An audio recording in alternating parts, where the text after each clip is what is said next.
The path towards our glorious AI overlords marches ever onwards, and it's going to affect all of us. And no, it's not going to look like James Cameron's Terminator. Possibly because he thinks testosterone is a toxin that has to be purged out of your system, and so as such can't predict the motivations of humanity in a civilized society. Before, I've spoken on the effects that AI is going to have on Hollywood, which is already suffering problems. Not only are people leaving Hollywood to go to other countries because it's cheaper, but they're now facing competition, which is something they've never really had before, with things like YouTube and streaming offering alternative avenues of entertainment. Well, previously, AI was considered an enemy in Hollywood and indeed caused the strikes. They're now not only coming to accept it more, but are also already using it as much as they can under the last strike agreement. They're just hiding it from the audience, and probably other people in the industry. I don't think anyone's going to get congratulated on a piece of text and go, yeah, that's not even mine, and AI did it, mate. And this isn't just a Hollywood thing. AI is revolutionizing the Korean entertainment industry and probably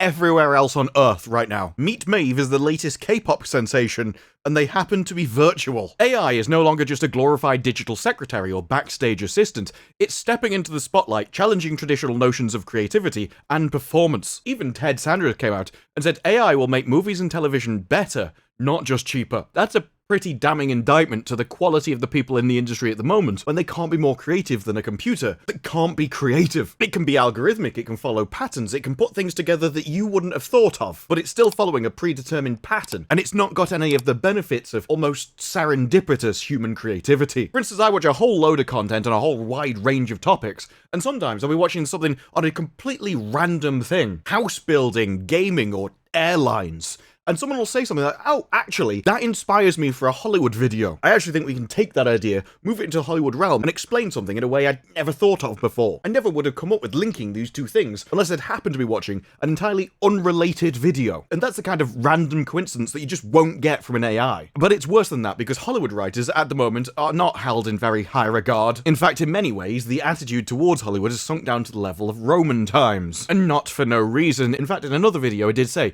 the problem Hollywood has got isn't that AI is going to put them out of work, it's that their customers aren't going to care. But it also doesn't mean that the AI won't cause problems for people like me and you anyway. One of the scariest articles of what's to come that I've seen about AI is this one, that this is one company of 4 people who have 5,000 podcasts making 3,000 episodes a week now. Each episode costs $1 per episode to make, and they want to scale it out more. You can already see the problem, right? This is 4 people making 3,000 things a week, and they've just started. The startup is currently bootstrapped. The employees are not yet salaried, but the company will soon seek outside funding. And when they get more funding, they're going to scale. They're able to produce each episode for $1 or less, depending on length and complexity, attach programmatic advertising to it, and that means if 20 people listen to an episode, they've already made a profit. We might make a pollen podcast that only 50 people listen to, but then I'm already profitable, and so maybe I can make 500 pollen report podcasts. If he can make 3,000 a week, he can probably make 300,000 a week. You're going to have an infinite amount of sludge sprayed out of massive companies all pumping out as many things as possible to a limited, finite amount of eyeballs. Actual humans with limited time. Unless somehow they manage to make money out of AI watching AI, either this can't happen, or everything will get flooded out of existence, and it will only be AI working. Everything is algorithmic, so on your YouTube front page there's a limited amount of slots. Every slot that gets taken up by an AI podcast that was made up about absolutely nothing, automated, without any human knowing what's in it, is taking up a slot that normally a human would have had. And so even if there are good things still out there on the internet, you'll never see them. Already on YouTube, every year, there is 189 million hours of video uploaded across 946 million videos. Now imagine that AI actually takes off, and in 6 months, half of YouTube content is AI. In a year, 99% of all content on the platform would be, because it can be pumped out by now an infinite amount of sources and now an infinite amount of time. You're only limited by computing power and electricity, not human effort and time and thought. That's why it's funny to me that this article starts with the executive. I think people who are still referring to all AI-generated content as AI slop are probably lazy Luddites. Lazy, say the person which has automated an entire spam machine of crap. And look, you may be like, well,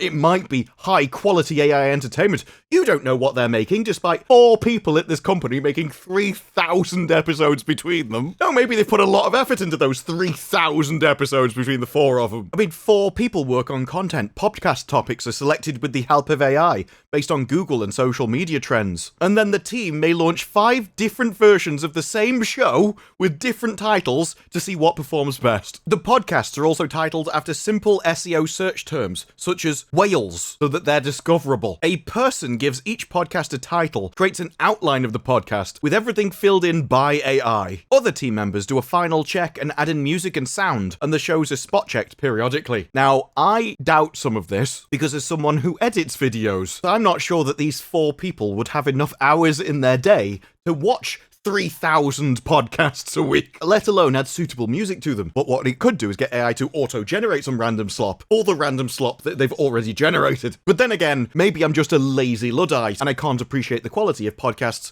which they haven't even watched themselves. We believe that in the near future, half the people on the planet will be AI. Well, not people then, are they? They make simpler content like weather reports, but also higher levels involving subject area podcasts, hosted by one of 50 AI personalities, including food expert Claire Delish, gardener and nature expert Nigel Thistledown, and Oli Bennett, who covers offbeat sports, experimenting with videos and social media profiles in the hopes of eventually turning some into influencers, hoping to create thousands more personalities in the future to see what sticks. It's not slop that'll drown out literally everything else as we just spew an infinite amount of tests into the universe, but we're going to make thousands of things to make them influencers. Not only does that misunderstand what the point of people are, they're the filter. If you take game reviews, you find somebody with the same taste in games that you do, so that when you watch their review, you have an idea that if they like it, you will. You don't get that with AI. They can't have a preference. An AI will never have a reason why it doesn't want a sponsor from some dodgy mobile game. If people watch people because they're authentic and actually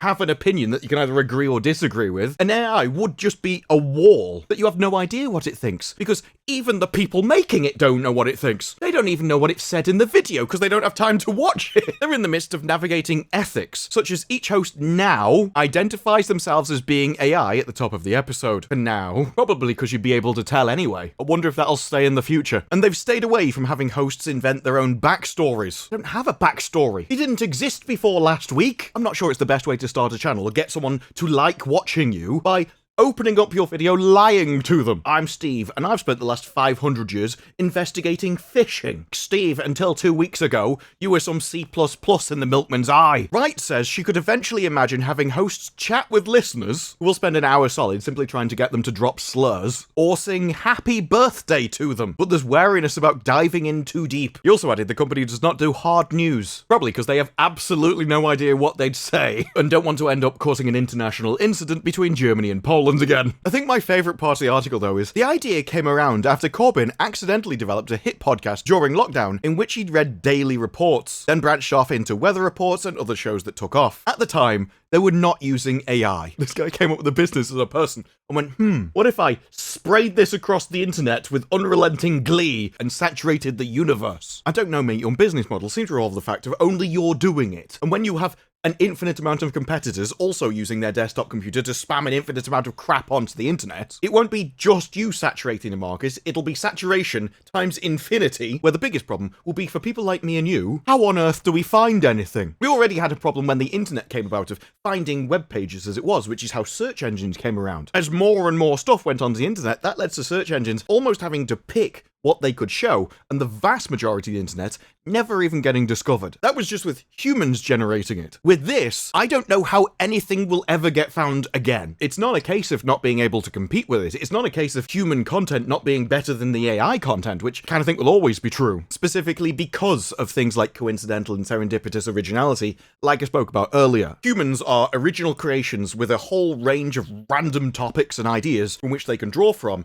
to come up with an original piece, whereas an AI is more recognizing trends across things. It's not the competition that I think's the problem. It's the sheer weight of numbers just flooding everything so that all anyone sees is white noise. You get spammed with 3 million podcasts from this bloke, and you no longer have a needle in a haystack for good content. You've got a needle in the universe. This also poses a problem for YouTube, who, once they've got 99% of their content just being AI slop that was generated yesterday, and every day is just an exponential growth of slop that they've got on their servers, the sheer costs of that are astronomical. Because sure, it may pay for him to have $1 an episode, and if he gets 20 viewers, that's fine. But YouTube is losing money just storing that information with that amount of people. He may be able to make his money back off 20 viewers. YouTube can't. And the problem exists for Hollywood as it is, with the AI movie factoring ramping up. There's definitely an argument I'm willing to accept that at the moment, AI could probably compete with the scriptwriters in Hollywood. But I think this is largely a side effect. The people in Hollywood having a stunted morality that simply rolls around social consensus and isn't particularly complex. And that complexity, those exceptions, are where the actual interesting stories are. So now, AI can compete. But AI is a problem. AI is an inspiration tool. AI is an idea generator. I actually have a problem with that as it is. They said at a recent film festival that we live in a world that now wants to tell us loud and clear that art is not important. They want to insist that it can be done by an app, that it can be done by anyone. We cannot allow that to happen. Now, I would argue that what Hollywood is currently doing isn't art. But I also don't think that AI tools helping them will get them there either. Like I said with serendipitous creativity, those are completely random topics that come together to make a new idea. Something that you never would have thought of on your own. And when you ask AI, well, you'll ask AI about the specific topic you're thinking about, or to generate ideas, where it will go away and it will look at trends, ideas, related similar things, and it will pull information about what you've asked. It will never go off and look at an entirely new topic and be like, oh, maybe that's interesting over here. And it probably wouldn't be able to realize if it was. But as an idea generator, that also has a problem. If you ask for 10 ideas, you're going to pick from those 10 ideas. If you ask for 100, you're going to pick from those. And while you may take different pieces from those 100 ones and combine them together into a new original idea, you still were limited in choices from what it gave you. This is very similar to if you lose your keys, they're always in the last place you look. Well, of course they are. You're not going to find your keys and keep looking. You'd have to be an idiot. And under moral foundations theory, foundation theory suggests that humans work based on quick intuitions, and that any rational reasoning you come up with for your actions is post hoc rationalization about a decision that you've already formed. Put simply, you make decisions based on subconscious intuition and then accept the first rational explanation that explains it. If you ask AI for ideas, you're going to pick one of them and then come up with your head about why you think that's the best idea, and you'll stop looking. Rather than aiding creativity, it actually narrows it down to the things that it gives you. You're not going to have answers and then go off and watch 500 different podcasts to come up with something original. This is an issue for human creativity as a whole. People have an issue with writer's block or spending a lot of time coming up with an initial idea. But during that idea is where you go about, you do your random things in daily life, and you can put those things together intuitively in your own brain. With AI, all of that goes out the window. It's not just that you stop exercising the muscle of creativity, although that is a problem because when it comes to your brain, use it or lose it. But it's that without AI, you have an infinite array of things that you might come up with just from how a unique individual lives their life, their own experiences, and random people or topics they listen to throughout a day. Essentially, standing on the shoulders of giants. Whereas AI innately limits you to what the model comes up with, what the trends are, whatever information it's biased towards, whatever training data it's been given. People see it as an infinite tool for infinite creativity, but it's exactly the opposite when you realize how humans come to form decisions about things. Everyone's very rational until you take psychology into account. And the thing is, everything I've just said about AI, about how it can only spot trends across already commonly accepted ideas that were fed to it, is also true of current Hollywood. And in fact, anyone that has a morality that revolves around social consensus. You know the ones. The people who think they can get social status by virtue signaling to a crowd. No, I'm so impressive because I believe what you do. I'm gonna say, finally, go birds, ice, and free Palestine. Thank you.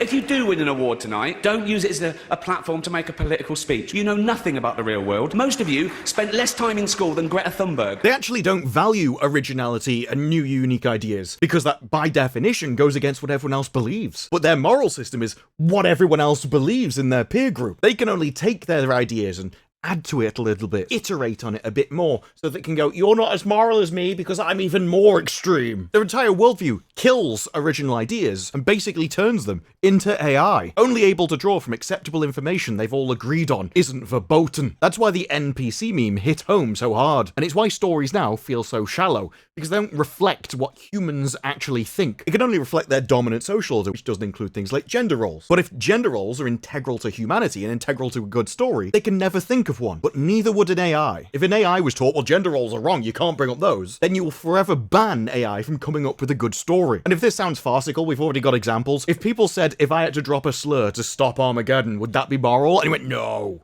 You can never say that. You can never say a slur. Because that's what the AI had been taught as a foundational value. Because it got taught that, by people that believed it. The thing is, gender roles, the fringes of morality, the complex choices that make you think, oh, what would I do in that situation? I'm left with two bad options to try and do a good thing. Which one would I choose for the most benefit? You now can't do those stories. The AI will never suggest those stories, and to current Hollywood, they're beyond the pale. In a best case scenario, AI can generate backgrounds, it can fill in the CGI of a movie, it can do special effects for the Eternaught at a quality they simply couldn't have afforded to do without it. But when it comes to the generation of ideas, the filling out of content, the actual main force of creation itself, I don't see how it's viable. Certainly not to the point where it can compete with human content. It's just that after that point, you may not get to see human content. You will be living in a 24-hour infinite supply of monkeys tapping on typewriters. And even if the infinite amount of AI making an infinite amount of content does indeed write Shakespeare, I don't think you're ever going to be able to find it, as at the moment we sort quality algorithmically by taking in a load of people, forming consumer profiles, and going off the data of enough people watching those videos to realise who else would actually like those videos if they watch them as well. That only works when you've got a significant enough number of people watching a smaller amount of content. If there's more content than people, there is no algorithm in the world that can sort that, because there isn't enough people to watch each video once. I can see our glorious AI overlords creating problems for our entertainment future. But if anything, I think it's because there isn't enough testosterone left in Hollywood to beat it. But those are just my thoughts. What are yours? Let me know down in the comments below. Like the video if you like the video, subscribe. More videos like this in the future, and I'll see you in the next one. Bye-bye.